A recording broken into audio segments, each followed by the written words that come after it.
ठंड अब आ गई है, तो अब ठंड की वजह से हम लोग स्किन पे होने वाले नेगेटिव इम्पैक्ट जो ड्राइनेस है, जीरोडर्मा जीरोसिस जिसे बोला जाता है, उसके बारे में इस वीडियो में बात करेंगे।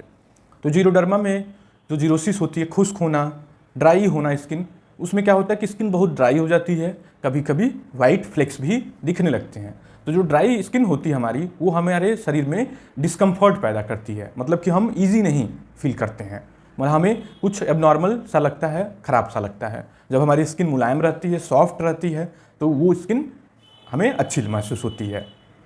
तो जो ड्राइनेस होती है स्किन की, उसके पीछे क्या कारण है, सबसे ज़्यादा महत्वपूर्ण कारण क्या है, उनके बारे में हम लोग इस वीडियो में डिस्कस करेंगे। तो जो एक बहुत महत्वपूर्ण कारण है वो है जेनेटिक कारण।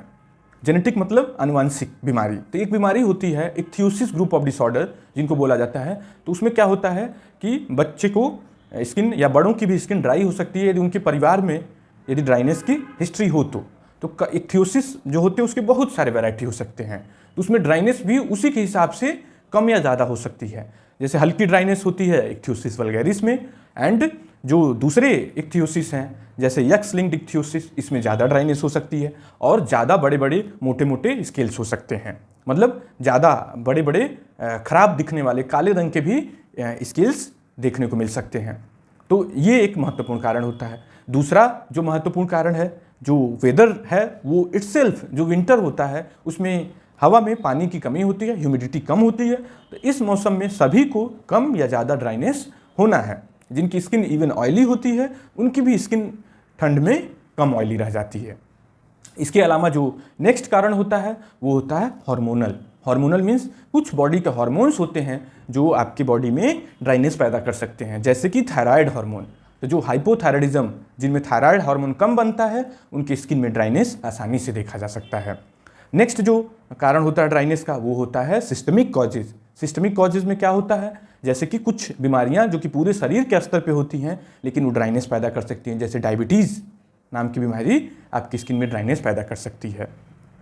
नेक्स्ट जो कॉमन कॉज है वो होता है वो एजिंग, एज की वजह से होने वाली ड्राइनेस। तो इस ड्राइनेस से सभी को होकर गुजरना पड़ेगा।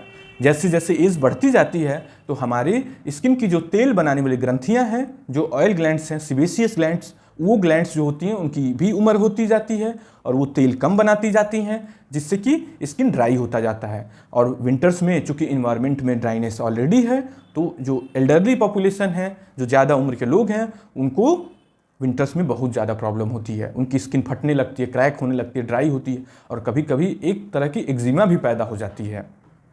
खुजली होने के साथ साथ एक्जिमा भी पैदा हो जाती है। तो इसको बोलते हैं एस्टियोटेटिक एक्जिमा।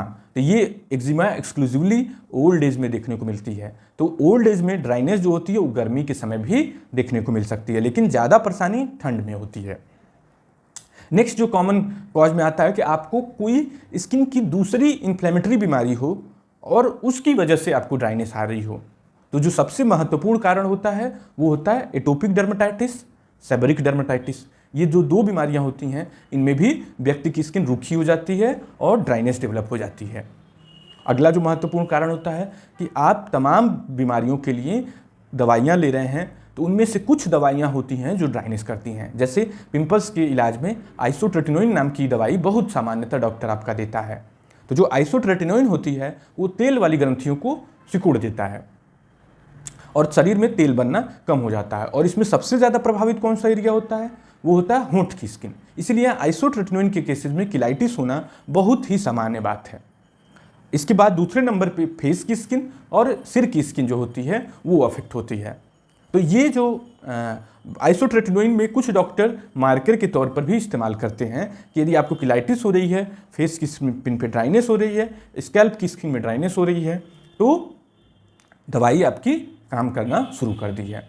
और इसी साइड इफेक्ट का फ़ायदा चेहरे की स्किन पे ज़्यादा तेल होने की समस्या, सिर की स्किन का ज़्यादा तेल तैलीय होना, चिपचिपा होना, उसके इलाज में भी ये दवाई इस्तेमाल कर लेती है इसी साइड इफेक्ट की वजह से, क्योंकि ये ड्राइनेस करती है। तो जिनके स्किन पे तेल ज़्यादा बनती है, जिनके सर में ज़्यादा तेल बनता है, तो उनको इलाज में डॉक्टर आइसोट्रेटिनोइन नाम की दवाई चला देता है। इसी तरह से और भी दवाइयाँ हैं, जैसे कि HIV की दवाइयाँ कुछ होती हैं, वो भी ड्राइनेस पैदा कर सकती हैं, और कोलेस्ट्रॉल कम करने वाली दवाइयाँ भी कभी कभी ड्राइनेस पैदा कर सकती हैं। तो ये सारे कारण हम लोग क्यों डिस्कस कर रहे हैं, इसका डिस्कस करने का प्रायोजन ये है कि सबसे पहले हमें कारण ढूंढना होता है। डॉक्टर आपका कारण ढूंढेगा कि आपको ड्राइनेस क्यों पैदा हो रही है, और कुछ कारण जो होते हैं उन्हें ठीक किया जा सकता है और कुछ कारण ठीक नहीं किया जा सकता है। तो उस कंडीशन में ड्राइनेस को ठीक करने के दूसरे उपाय आपका डॉक्टर ले आएगा। तो जैसे कि यदि आइसोट्रेटिनोइन नाम की दवाई की वजह से ड्राइनेस आ रहा है या दूसरी दवाइयों की वजह से ड्राइनेस आ रहा है, तो उसमें उस दवाई को बंद कर दिया जाएगा, आपका ड्राइनेस खत्म हो जाएगा। अब जैसे एटोपिक डर्मेटाइटिस में यदि आपको ड्राइनेस आ रही है तो एटोपिक डर्मेटाइटिस का जो ट्रीटमेंट है वो ड्राइनेस को भी ओवरकम करेगा। तो ये सब कारण जानना इसलिए ज़रूरी हो जाते हैं। तो ये कारण थे। नेक्स्ट वीडियो में हम लोग इसके इलाज के बारे में बात करेंगे। Thank you.